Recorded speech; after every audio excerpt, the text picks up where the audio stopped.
যারা সালাত আদায় করে না তাদের ব্যাপারে রাসূল সাল্লাল্লাহু আলাইহি ওয়াসাল্লাম বলেন, বাইনাল আবদি ওয়া বাইনাল কুফরি তারকুস সালাহ। মুসলমান এবং কাফেরের মধ্যে পার্থক্য হচ্ছে সালাত আদায় করা।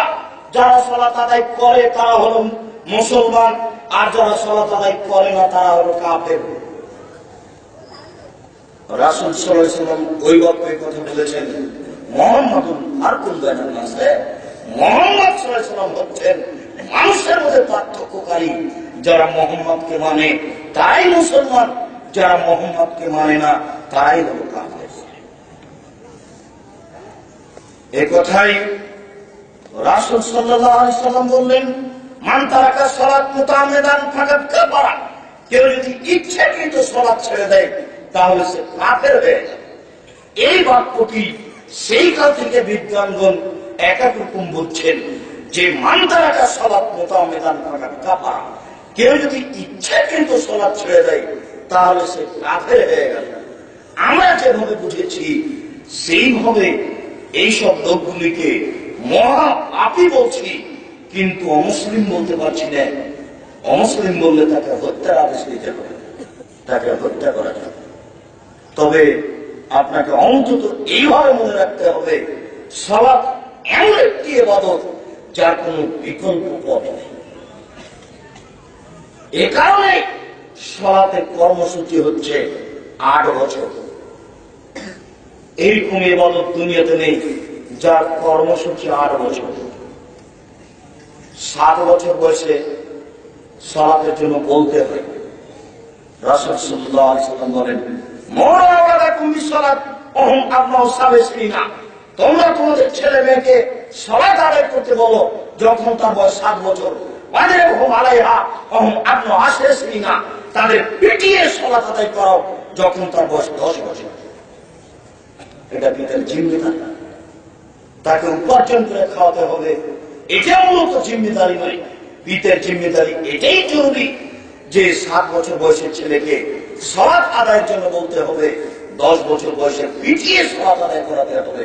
7 থেকে 10 এ হলো 3 বছর। কতদিন পিটাতে হবে?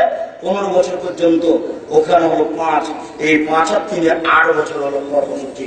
এমন কোন ইবাদত নেই যার এইভাবে কর্মসূচি আছে। রোজা, সিয়াম বড় হয়েছে কবে থেকে করতে হবে এই কথা আল্লাহ রাসূল বলেন। তুমি বড় হয়ে গেছো করো। হজ কবে করতে হবে এটা আল্লাহ রাসূল বলেন।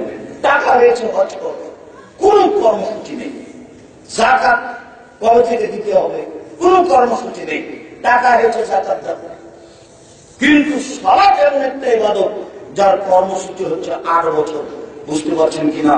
7 বছরের আদেশ, এটা চলবে 10 পর্যন্ত। এখানে হলো 3, 10 থেকে শুরু করতে হবে। পিটানো এটা চলবে 15 পর্যন্ত।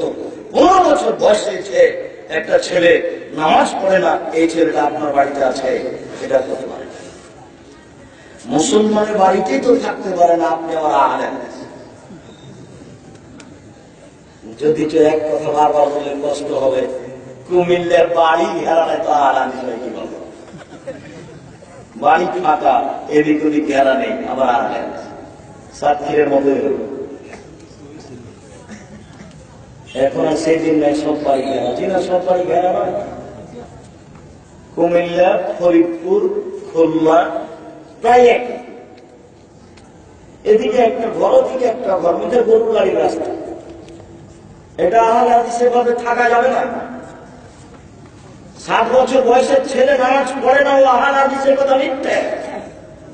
15 বছর বয়সের ছেলে সালাত আদায় করে না, এই কথা মিথ্যে। বাপ আছে, এই কথা ঠিক নয়। বাপ আছে, সালাত আদায় করে, এটাই ঠিক। এটা একটা অসম্ভব ব্যাপার, এটা হতেই পারে না। 15 বছর বয়সে একটা ছেলে সালাত আদায় করে না, পিতা বেঁচে আছে, এটা হতেই পারে না। 15 বছর বয়সে একটা মেয়ে সালাত আদায় করে না, তার পিতা বেঁচে আছে, এটা হতেই পারে না। তাহলে পিতা মুসলমানই নয়, আহলে হাদিস বহু। পিতা বুঝতেই পারে না যে পিতা কাকে বলে, ও মুসলমানই নয়। আহলে হাদিস তো দূর কথা, আহলে হাদিস তো ভাবাই যায়। সালাত একটা ভিন্ন ধরনের ইবাদত।